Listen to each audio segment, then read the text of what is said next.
هل انا فعلا اقدر الم المنهج كله حتى لو انا مش بذاكر خالص في الفتره دي؟ تقدر فعلا، بس عايزاكم بس ان انتم تشدوا حيلكم الفتره دي، تسمعوا كل الكلام اللي انا هقوله في الفيديو وننفذ الكلام ده. الحاجات اللي انا هقولها مش حاجات معقده، هتبقى حاجات بسيطه خالص. هقدر ان انا اجيب درجات كويسه في الامتحان، هقدر ان انا اجيب درجات كويسه في الامتحان. نبعد بقى عن شعور التوتر والضغط اللي انت فيه ده. لا، احنا هنذاكر وهنذاكر يعني وهنلم الدنيا وكل حاجه، بس شعور التوتر ده مش هيفيدنا باي حاجه غير ان احنا نفضل متوترين بنعيط، ما مش هيفيدنا. لكن احنا دلوقتي كل اللي عايزينه ان احنا نركز ازاي ان احنا نعدي الفتره دي، ازاي ان احنا نذاكر كل المتراكم علينا، ازاي ان احنا حتى لو ما ذاكرناش حاجه نلم كل المواد في الشهر ده. فعلى قد ما تقدروا حاولوا ان انتوا تبعدوا عن شعور التوتر والضغط وكل والقلق والكلام ده، والتفكير بقى في السيناريوهات اللي هي انا هدخل الامتحان مش عارفه احل حاجه، لا انا هدخل الامتحان مش هبقى مذاكر حاجه. لا، نبعد عن كل الكلام ده ونسمع الكلام اللي انا هقوله في الفيديو، باذن الله هتستفيدوا. السلام عليكم، عاملين ايه؟ النهارده جايه لكم فيديو جديد. فيديو النهارده باذن الله هنتكلم عن ازاي ان احنا نلم المنهج لاولى ثانوي وفي وقت قصير، بما ان خلاص الامتحانات بتكون قربت وشهر واحد شهر الامتحانات، واحنا بنكون اللي هو طول السنه بنذاكر مره ودرس لا، لغايه ما بنلاقي نفسنا خلاص داخلين على الامتحانات واللي هو مش مذاكرين حاجات كتير والدنيا واقعه مننا، او مش مذاكرين حاجه بس حابين ان احنا نلحق نفسنا، حابين ان احنا نذاكر، حابين ان احنا ناخد الشهر بتاع شهر 12 وبدايه شهر واحد كفرصه ان احنا نبدا نذاكر. فانت كده في الفيديو صح. النهارده باذن الله هعرفكم طريقه تقدروا ان انتوا تذاكروا بيها المنهج وتحلوا كمان وتراجعوا، والطريقه دي هتكون كويسه جدا وهتنفع مع اغلبكم، لان انا مش هطلب منك حاجات صعبه ولا هتذاكر بقى من كتب كتير وكل الكلام ده. لا، هو من كتاب واحد وباسهل وابسط الطرق وفي وقت قصير باذن الله. اهم حاجه بس ان انتوا يكون عندكم نيه ان انتوا تبداوا وتقدروا، بس ان انتوا الفتره دي تضغطوا على نفسكم شويه، وبعد كده الدنيا باذن الله هتلاقوا ان انتوا في فتره الامتحانات الدنيا كده مش مضغوطين قوي، مش بتلموا الماده في ليله الامتحان بس، لا انتوا بتلموها من دلوقتي. فاللي هو ليله الامتحان انتوا مجرد ان انتوا بتراجعوا مش اكتر. فما تنسوش لو عجبكم الفيديو ان احنا نعمل لايك للفيديو، اشتراك في القناه، وشير لكل اصحابنا، ولو عندنا اي مشكله نكتبها تحت في الكومنت. يلا نبدا الفيديو بتاعنا. اول حاجه انتوا فعلا السنه دي بيكون عندكم مواد كتير، لان بيكون عندكم فيزياء، كيمياء، احياء، تاريخ، جغرافيا، فلسفه وعلم نفس، عندكم عربي، انجليزي، لغه تانية، الرياضه بفروعها. فبتحسوا ان انتوا فعلا عندكم في سنه اولى مواد كتير، بس في مواد كده بتبقى سهله وبتحس ان هي فعلا تتلم في يوم مش اكتر. يعني عندنا مثلا الفلسفه، في ناس فعلا ان انت تقدر تلمها في يوم، مش هتقدر تلمها انت لوحدك في يوم يعني من الكتاب ذات نفسه، لا بس نقدر ان احنا مثلا من خلال فيديو مراجعه شامل كده للفلسفه كلها، يقدر ان اي مدرس ان هو يلمها لنا في يوم، ونقدر ان احنا نحل عليها اهم الاسئله اللي موجوده. فهتلاقي ان الفلسفه مثلا تتلم. فدي كده من المواد اللي ايه الحلوه الكويسه اللي احنا نقدر نلمها. العربي بقى عندكم فيه مش حاجات كتير حفظ، عندكم بقى معتمد اكتر ان انتم يعني تبقوا فاهمين، مش زي الاول مثلا دروس القراءه بقت مقرره عليكم بيجي هو الدرس ده، لا بقى في مثلا جزء قراءه متحرره. فيعني الدنيا بقت ايه، في شويه كده حاجات يعني مش معتمده على الحفظ، معتمده اكتر على الحل. فالنظام الجديد حلو في موضوع ان موضوع الحل هو الاهم. فانت كده مش محتاج وقت كتير عشان تلم اي ماده. بمعنى ايه؟ يعني انت مش محتاج وقت كتير عشان تحفظ حاجات كتير، لا الدنيا بقت يعني اخف شويه. اهم حاجه اهم نقطه الحل. فاحنا كده معنى كده نفهمه ان احنا لازم هنذاكر، بس بعديها اهم نقطه الحل. فانت هنا مش هينفع ان انت تذاكر من غير ما تحلش، لا ده الحل هنا اهم من المذاكره. فالاتنين بيكملوا بعض، بس زي ما قلت لكم الحل اهم. طب انا اقدر ان انا اخد الجنبين دول، او ان انا يعني انظم الدنيا في الجزئين دول ازاي؟ من خلال ايه؟ اول حاجه انا كل ماده هبدا كده اجيب ورقه او اجيب اي كشكول كده معايا، وابدا كده اكتب انا ايه المواد اللي انا كويس فيها وايه المواد مثلا اللي انا مش كويس فيها. فانا جبت كده وكتبت المواد اللي انا يعني حاسه ان انا نفسي ضايع فيها قوي، وفي مواد انا حاسس ان انا ايه على الاقل مثلا بروح دروسها طول السنه، بسمع على الاقل مثلا عارف منها 30 40%. نكتب بس المواد اللي هي ايه يعني اسوأ فاقل. لا انا مثلا الفيزياء ضايع فيها قوي، لا الكيمياء نص نص، لا العربي الدنيا تمام، لا الانجليزي هو اللي ضايع فيه. فهكتب كده اقسم الدنيا لمواد انا مش عارف فيها حاجه خالص، ومواد لا الدنيا فيها كويسه. طب انا هبدا بقى بانهي مواد؟ هبدا بالمواد اللي انا مش عارف فيها اي حاجه خالص. احنا في الاول بيكون حماس البدايات، فبنبقى يعني داخلين بطاقتنا. فانا عايزاك تبدا الاول بالمواد اللي انت مش عارف فيها حاجه دي، وتبدا ان انت تذاكرها الاول.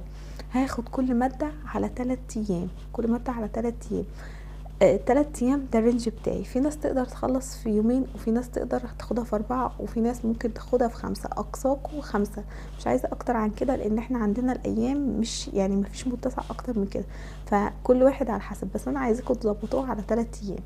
اول حاجة هعمل ايه؟ انا مش عاوزه يعني ايه امشي ماده لوحدها، لا امشي مادتين يعني مادتين تذاكرهم مثلا في خلال ايه ال6 ايام. يعني مثلا تاخد نص من دي في اليوم، ونص من دي، نص من دي ونص من دي. مش قصدي نص الماده ككل، لا. يعني مثلا لو انت هتذاكر مثلا الباب الاول في الرياضه او في الجبر، ومعاه مثلا هتذاكر مثلا ماده جغرافيا او تاريخ، فهتاخد مثلا وحده مثلا من الجغرافيا، ومعاها مثلا وحده من الرياضه. فيومك يبقى ماشي كده. انتوا ما بتروحوش مدرسه الفتره دي، فخلاص بقى الدنيا هديت، مفيش غير الدروس، فانتوا تصحوا بقى بدري على قد ما تقدروا، تبداوا ان انتوا تاخدوا الحاجه. طب انا بقى طريقه مذاكرتي هتبقى ازاي؟ انا زي ما قلت لكم، اول حاجه ان انا هنظم الدنيا. ابدا الاول اشوف المواد اللي انا مذاكرها والمواد اللي انا مش مذاكرها، واقسم. هبدا باني مواد بالمواد اللي انا مش مذاكرها، هخلص مادتين مادتين مادتين، وبعديها يعني هكذا لغايه ما الاقي نفسي خلصت كل المواد، اللي مذاكره قوي باللي مش مذاكره خالص. تمام. انا ما بحبش ان انا اخد في اليوم موضوع ان انا مثلا ايه، الناس اللي بتحط 5 مواد في اليوم، وتلاقي ان انت كل شويه خدت ايه، من هنا جزء من هنا جزء من هنا جزء، تيجي على اخر الاسبوع انت ما خلصتش ولا ماده، انت واخد من كل واحده درس درس درس. طب ايه ده؟ بحس ان النظام ده لا، الدنيا فيه ما بتكونش احسن حاجه. لا، انا عايزه اخلص مواد واقفلها واسيبها على جنب، اخلص مواد واقفلها واسيبها على جنب. فعشان كده زي ما قلت لكم، هتحاولوا على قد ما تقدروا ان انتوا في الاسبوع تاخدوا مادتين، في الاسبوع مادتين. لو قدرتوا ان انتوا تخلصوا المادتين في اقل من الاسبوع يبقى تمام، يبقى خير وبركه يعني، يبقى انتوا كده بجد كويس جدا ولا تمام. طب انا بقى طريقه المذاكره اللي هعتمدها خلال الايام دي، او خلال وانا بلم في الفتره دي. اول حاجه زي ما قلت لكم، على قد ما تقدروا تحاولوا ان انتوا تصحوا بدري، تذاكروا قبل ميعاد درسكم، عشان لما تيجوا من الدرس تبقوا خلاص خلصانين، فممكن تذاكروا الجديد اللي انت خدتوه في الدرس، وبعد كده مثلا اللي هو هتناموا جايين مثلا على ميعاد عشاء، فاللي هو ايه، اللي انت بتيجي من الدرس انت خلاص طاقتك خلصت. فعشان كده على الاقل ما اقدر ان اصحى بدري، خلص المذاكره اللي انا محددها لنفسي قبل ما اروح الدرس. ممكن اقسمها قبل الدرس وبعد الدرس، لو انت عارف مثلا ان انت رايح درس خفيف مش هتاخد وقت طويل وعادي. دي كده اول نقطه اتكلمنا فيها، موضوع الصحيان، وان انا انظم وقتي على قد ما اقدر.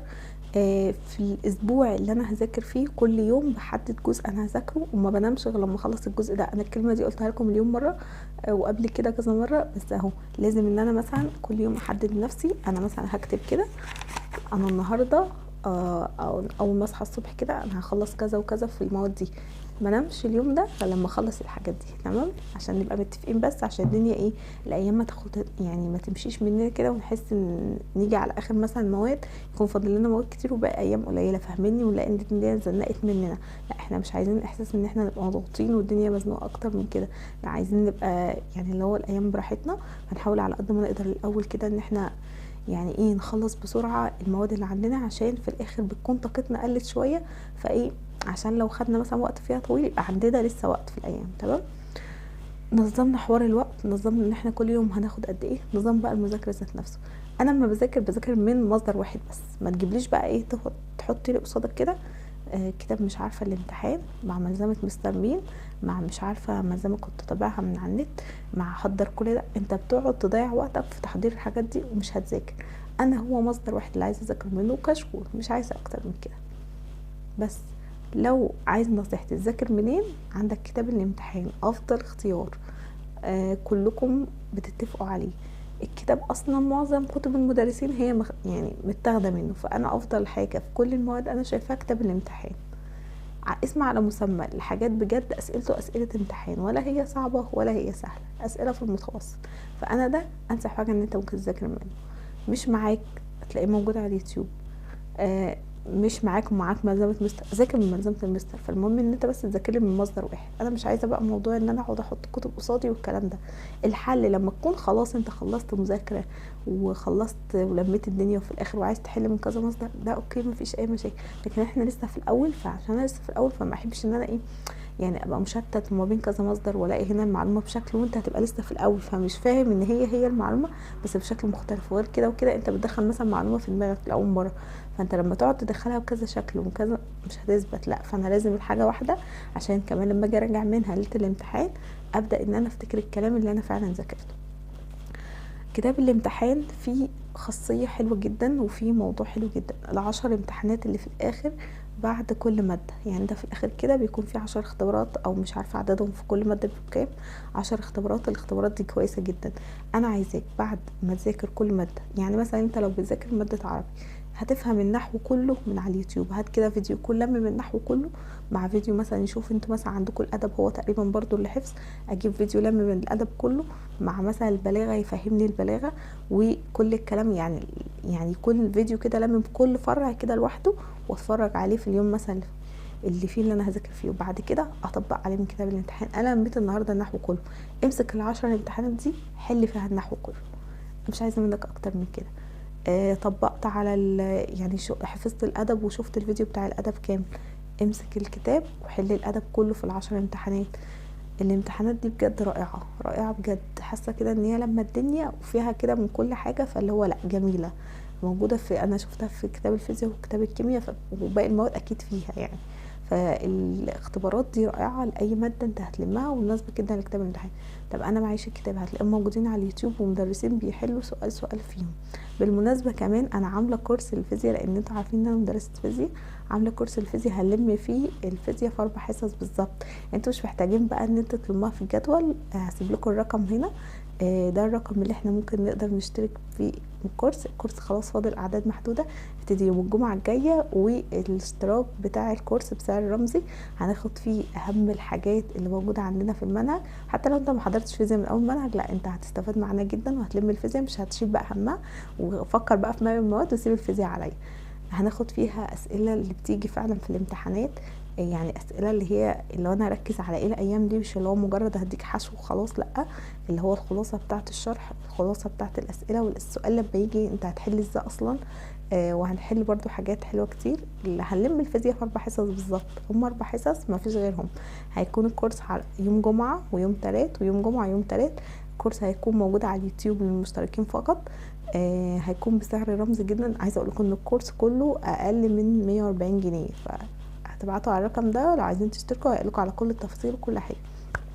نرجع بقى لكلامنا، خلصنا موضوع الفيزياء كده، الفيزياء في امان بجد.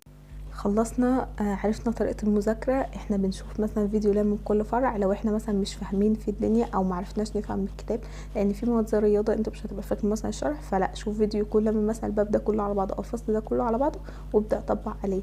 الانجليزي جرامر وكلمات، الجرامر هتشوف برضو فيديوهات هتكون لما شرح، وبعد كده تبدا تطبق لو انت مش فاهم. لو انت فاهم والدنيا ماشيه معاك خلاص ابعد عن التليفون خالص، ومش لازم بقى اليوتيوب ولا ان انت تشوف اي فيديو. خلاص اتفقنا.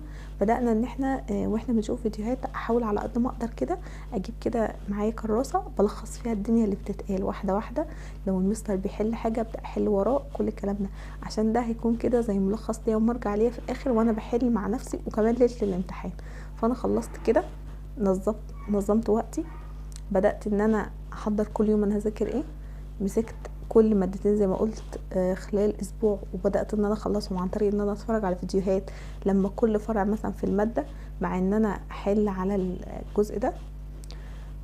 لو قدرت مثلا وتبقى معاك كده يوم في الاخر في اخر الاسبوع لقيت الدنيا عندك براح، ابدا ان انت زود حل تاني على المادتين دول من خلال بقى اي حاجه ملزمه على النت، كتاب تاني، كتاب الامتحان، اسئله من جوه، عادي ما عنديش اي مشكله. بس لو لقيت الدنيا ايه براح معاك كده وشايف ان الايام لسه، ما عنديش اي مشكله زود. بعد ما اخلص الحاجات دي انت بقى معاك دلوقتي بقيت مذاكر ماده، وبقيت حالل 10 اختبارات اللي هم في الاخر بتوع كتاب الامتحان، وكمان عامل ملخص لنفسك في كل حاجه، او اللي هو شويه الملاحظات اللي انت خدتهم. هتيجي داخل على فتره الامتحانات، انا مش عايزه منك اكتر من ان انت ليله الامتحان المستر اداك ملزمه مراجعه هتقعد تراجعها وتلم بيها الدنيا، وتشوف في الاخر الملاحظات اللي انت عاملها وتحل لك كام سؤال وتنام وخلاص. ما خدتش ملزمه مراجعه، لا انت هتراجع من الكتاب بتاعك كده بعينك، بعد كده هتشوف الملاحظات برضو اللي انت كنت عاملها وقت ما كنت بتلم الدنيا، وخلاص كده انت مش محتاج اكتر من كده. فانا ال10 امتحانات بتوع كتاب الامتحان زي ما قلت لكم كويسين. الشرح لو انا مش فاهم الحاجه احاول على قد ما اقدر اشوف لها، بدل ما اشوف فيديو لكل درس لوحده اكتبوا بس باب كذا، او الباب الاول مثلا فيزياء، الباب الاول كيمياء، هتلاقوا مدرسين كتير عاملين فيديو كده شامل للباب كله على بعضه، وده بيبقى حلو جدا. فده بيلملي الدنيا بدل ما اقعد اشوف باب وانا مش وقته. احاول على قد ما اقدر بجد ان انا بعد السوشيال ميديا، يعني لو انتوا هتتفرجوا من التاب ووقت محدد بس. بجد يعني السوشيال ميديا موجودة في كل وقت، يعني مش هتطير منك. فاحنا دلوقتي في وقت ان احنا عايزين الوقت بتاعنا للامتحانات، لان الوقت عندنا ضيق زي ما انتوا عارفين. فانا ما ضيعهوش في السوشيال ميديا وان انا اقعد مع اصحابي والكلام ده. اصحابي هيفضلوا موجودين، لكن الامتحانات يعني معلش شويه بس عشان يعني نعدي الفتره بتاعه الامتحانات دي على خير، وعشان نبقى داخلين الترم التاني كده مستريحين والدنيا هاديه معانا وكويسه باذن الله. لو عندكم اي سؤال اكتبولي في الكومنتات، بسيب لكم لينك الانستجرام بتاعي في اول كومنت. عندكم اي مشكله اكتبولي برده في الكومنتات. وما تنسوش بقى ان انا باذن الله هعمل لكم فيديوهات ازاي ان احنا نلم ماده مع بعض سوا. بس عايزاكم برده قبل ما ننزل الفيديوهات دي انتوا تبداوا، عشان كده لما ننزل فيديوهات ناخد بقى اراء بعض. الفيديو كويس، لم الماده، مدرس عجبك وهو لم الماده دي، كل الكلام ده. فانا عايزاكم باذن الله تبداوا وتقولوا لي ايه اول مادتين صعبين عليكم وانتوا هتبداوا بيهم، عشان لما اعمل الفيديوهات ابدا بالمادتين دول برده. وما تنسوش طبعا ان انتوا تعملوا لايك وتشجعوني عشان باذن الله اكمل لكم موضوع ان احنا نلم المواد كلها ازاي. ويلا بقى اشوفكم فيديو.